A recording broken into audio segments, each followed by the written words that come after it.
Hello friends, welcome to IQ ज्ञान।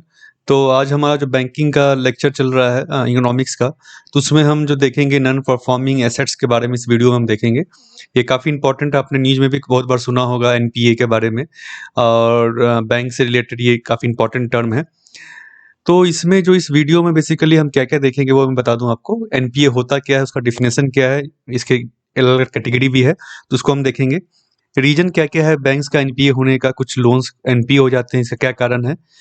और impact क्या होता है एनपीए का नॉन परफॉर्मिंग एसेट्स का, जैसे बढ़ती है तो आप देखते होंगे न्यूज़ में काफ़ी बार आता है, गवर्नमेंट पे प्रेशर होता है कि भई इसको कैसे कम किया जाए।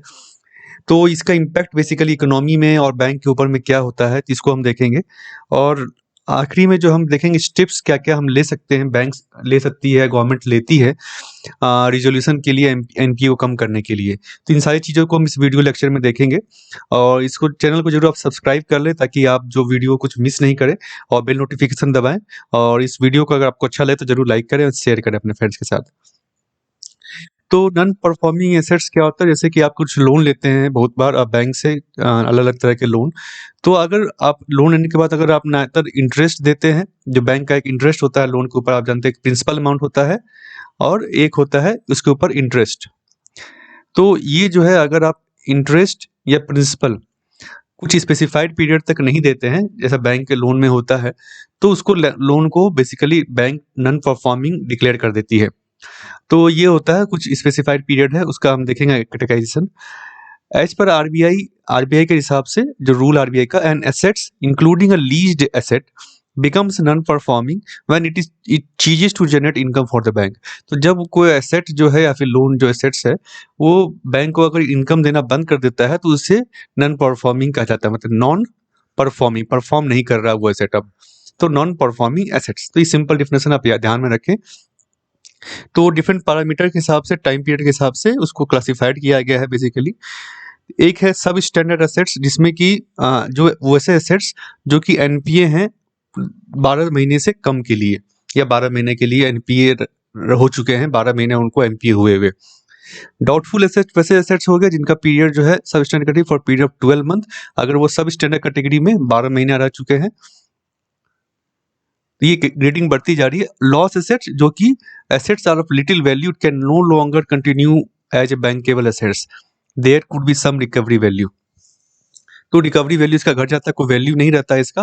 एक तरह से समझ लीजिए आप, वो एसेट्स बैंक समझती है कि लॉस हो गया उसका, उसके पास अब कुछ भी इसमें इनकम नहीं है। तो ये बेसिकली क्राइटेरिया है पीरियड के हिसाब से, कि कितना पीरियड उस लोन को एनपीए हुए हुए हो चुका है, उस बेसिस पर इसको कैटेगराइज किया जाता है।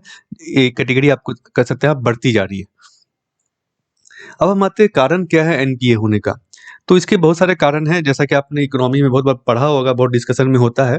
तो कुछ इंपॉर्टेंट कारण मैं यहाँ पे आपको बताऊंगा। बैड लैंडिंग प्रैक्टिसेस, तो लैंड जो करती है बैंक्स, तो बहुत बार क्या होता है, जब बिगर कॉर्पोरेट्स को लैंडिंग देती है, पैसा देती है, लोन देती है, तो वो फाइनेंशियल हेल्थ जो है ठीक से नहीं कर पाती, उसका आंकलन नहीं कर पाती बहुत बार।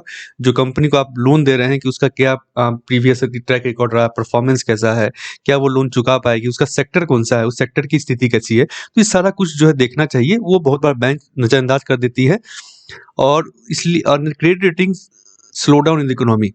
और उसके अलावा क्रेडिट रेटिंग जो है उसको भी देखा नहीं जाता है, या फिर उसके अलावा जो कारण है स्लो डाउन इकोनॉमी में, अचानक से स्लो डाउन आ जाता है, जैसे कोविड के समय में एक स्लो डाउन आ गया इकोनॉमी में।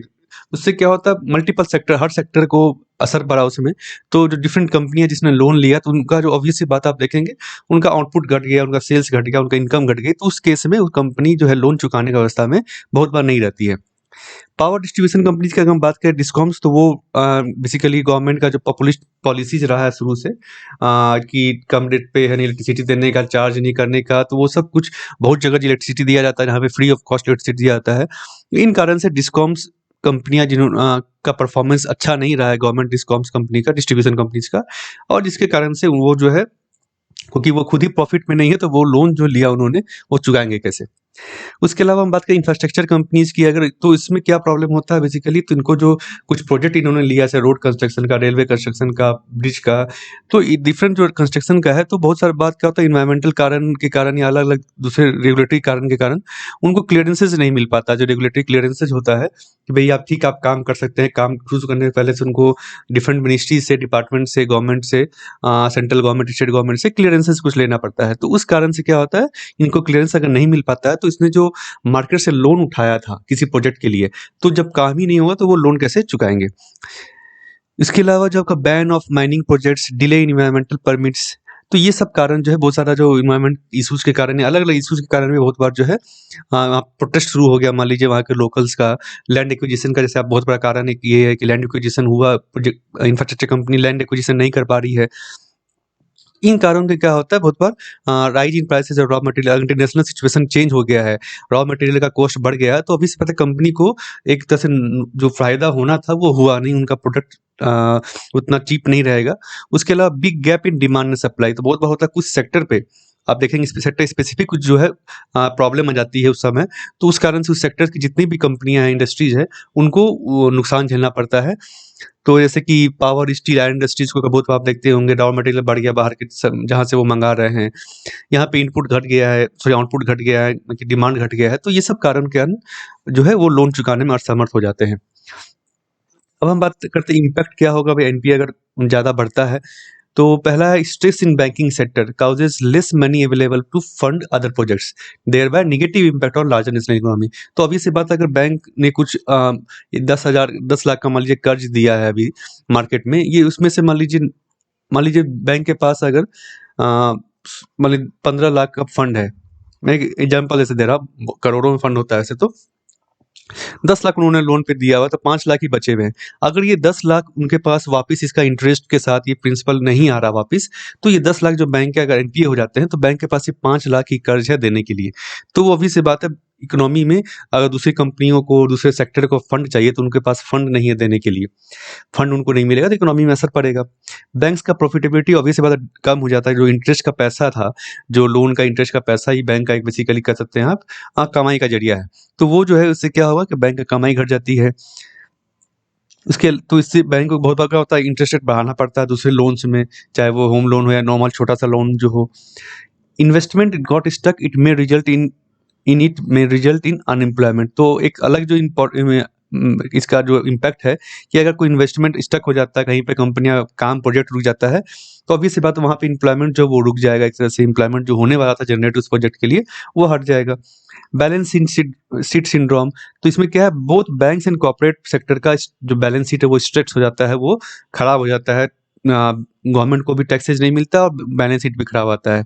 इसको ट्विन बैलेंस शीट आपने सुना होगा कुछ साल पहले, काफ़ी नॉलेज में, काफ़ी न्यूज़ में रहा था। इसको इकोनॉमिक सर्वे ने इसको बताया था। तो ट्विन बैलेंस शीट मतलब बैंक का बैलेंस शीट भी खराब हो रहा है, एनपीए के कारण कॉर्पोरेट का भी खराब हो गया। तो ये जो है इससे इकोनॉमी को एक बहुत धक्का पहुँचता है, इकोनॉमी नीचे जाती है। Banks come under pressure as bailouts have to be given, तो बहुत बार सरकार प्रेशर में आ जाती है कि भई आपको जो बैंक्स को क्योंकि फंड नहीं है बैंक के पास, तो बैंक्स को कुछ फंडिंग करना पड़ता है, जिसे कहते हैं बहुत बार रिकैपिटलाइज़ेशन। तो आप देखा होगा बहुत बार बैंक्स को जो है सरकार कुछ फंड देती, कैपिटल उसके अंदर इन्फ्यूज़ करती है। तो इससे निपटने के लिए गवर्नमेंट ने काफ़ी स्टेप्स लिए बहुत शुरू से, मतलब कि मैं पिछला पुराना स्टेप्स बात कर रहा हूँ इसमें। पहला जो आप कह सकते हैं एसेट रिकंस्ट्रक्शन कंपनीज, तो ये जो क्या है बेसिकली पहले ये कंपनियां खोली गई थी इस एक्ट के अंतर्गत। तो ये एक स्पेसिफिक कंपनी की तरह है जो कि जो लोन है, आपने लोन लिया है तो उसके पीछे आपने कुछ एसेट गिरवी रखा है, तो समझ लीजिए बहुत बार होता है कुछ एसेट गिरवी होता है, बहुत बार कुछ नहीं होता उतने अमाउंट का।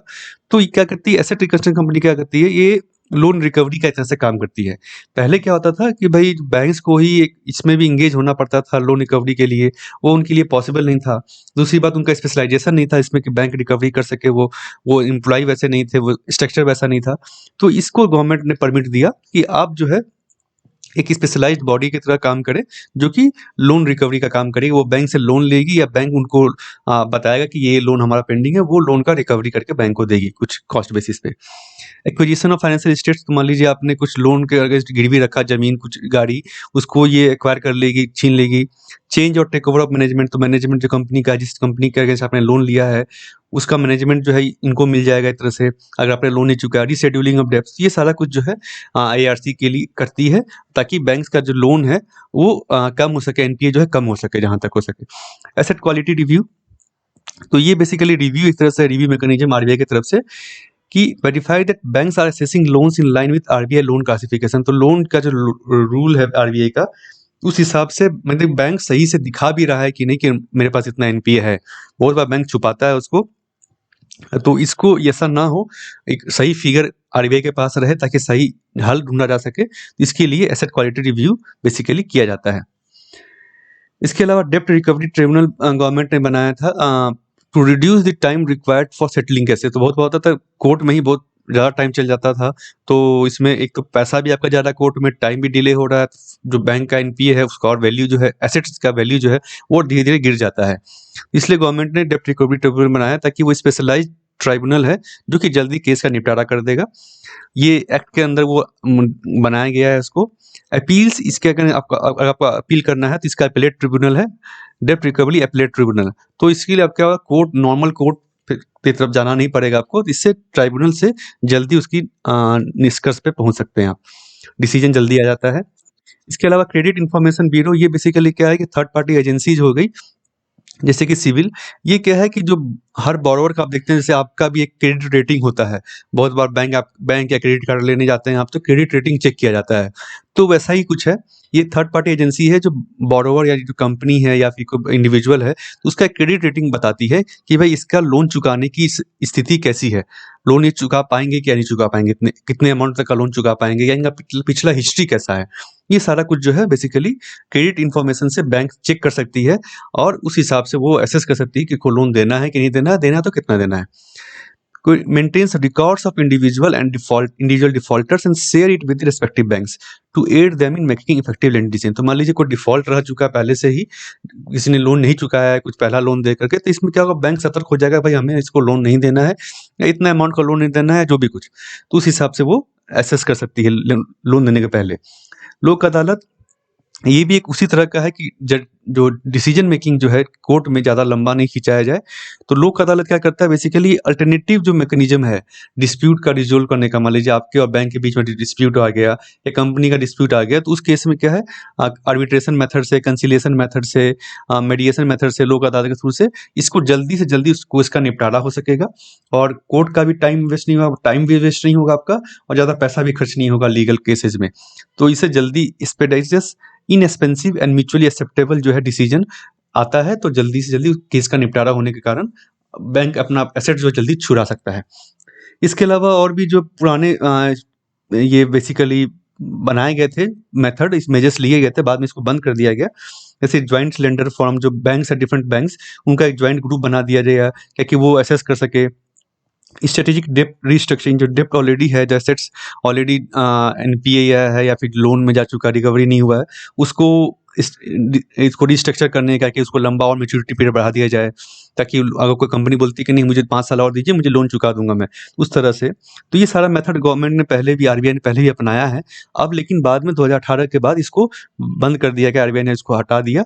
उसके अलावा जो आईबीसी, जो इंसॉल्वेंसी एंड बैंक्रप्सी कोड, इसके आने के बाद इन चीज़ों को हटा दिया गया। इसके अलावा फ्यूगिटिव इकोनॉमिक्स ऑफेंडर्स एक्ट, ये बेसिकली आया था, आपने सुना होगा न्यूज में। तो ये क्या है कि जो विलफुल डिफॉल्टर्स है, विलफुल डिफॉल्टर्स मतलब आप समझ सकते हैं विलफुल्ली आपके पास पैसा है चुकाने के लिए, या दूसरी कंपनी का पैसा है लेकिन आप चुका नहीं रहे हैं विलफुल्ली बैंक्स को, तो ये इन लोगों का जो बेसिकली कि छोड़ के नहीं जा सके, देश छोड़ के नहीं जा सके, या इनका नाम जो है इनकी प्रॉपर्टी जब्त कर सके, इनके अगेंस्ट स्ट्रिक्ट एक्शन हो सके, तो ये सब के लिए ये अलग से एक्ट बनाया गया था गवर्नमेंट ने, ताकि ऐसे लोगों से निपटा जा सके। और भी कुछ सजेशंस है जो यहाँ पे आप अपने आंसर्स में लिख सकते हैं वे फॉरवर्ड करके, जैसे कि टेक्नोलॉजी एंड डेटा एनालिटिक्स, ये जो है आप आइडेंटिफाई कर सकते हैं कंपनीज का जो बैलेंस शीट्स हैं या प्रीवियस रिकॉर्ड्स है, उसको आप एनालाइज कर सकते हैं। Internal skills for credit assessment, तो अपना बैंक जो अपना स्किल्स जो है, क्रेडिट एक तो थर्ड पार्टी आप लेते हैं, लेकिन अपना ही जो एक डिपार्टमेंट, सेपरेट डिपार्टमेंट को या स्किल जो एम्प्लॉई उसको स्किल कर सकते हैं, ट्रेन कर सकते हैं क्रेडिट असेसमेंट में, कि भाई वो किसी ने लोन लिया है तो चुका पाएगा नहीं पाएगा, या फिर अपने जो लोन दे रहे हैं आप वो सही दे रहे हैं कि नहीं दे रहे हैं। इसके अलावा इकोनॉमिक सर्वे ने पहले बात की थी, सजेशन दिया था बैड बैंक का, जो कि क्या करेगा, सारा स्ट्रेस्ड लोन जो है बैंक्स के पास उसको ले लेगा and tackle it according to flexible rules and mechanism. तो उसको अलग से रूल दिया जाएगा, उसको एक क्या कहते हैं, इंडिपेंडेंस दी जाएगी ताकि वो जो है अपने हिसाब से उस लोन को रिकवरी कर सके। और इससे क्या होगा, बैलेंस शीट बैंक, क्योंकि वो बैंक से लोन सारा लोन अपनी तरफ ले लेगा तो बैंक की बैलेंस शीट भी खाली हो जाएगी, अच्छी हो जाएगी, सही हो जाएगी, तो उनको बैंक का भी क्रेडिट रेटिंग जो है वो अच्छा हो जाएगा, उनको वो लोन देने में समर्थ होंगे। Government must infuse at one go whatever additional capital is needed to recapitalise bank. तो बैंक जैसे ऑलरेडी गवर्नमेंट जो है रिकैपिटलाइज करती है बीच बीच में बैंक्स को, कि पैसा उनके पास अगर नहीं है, लोन देने के लिए पैसा नहीं है तो उसको पैसा देना।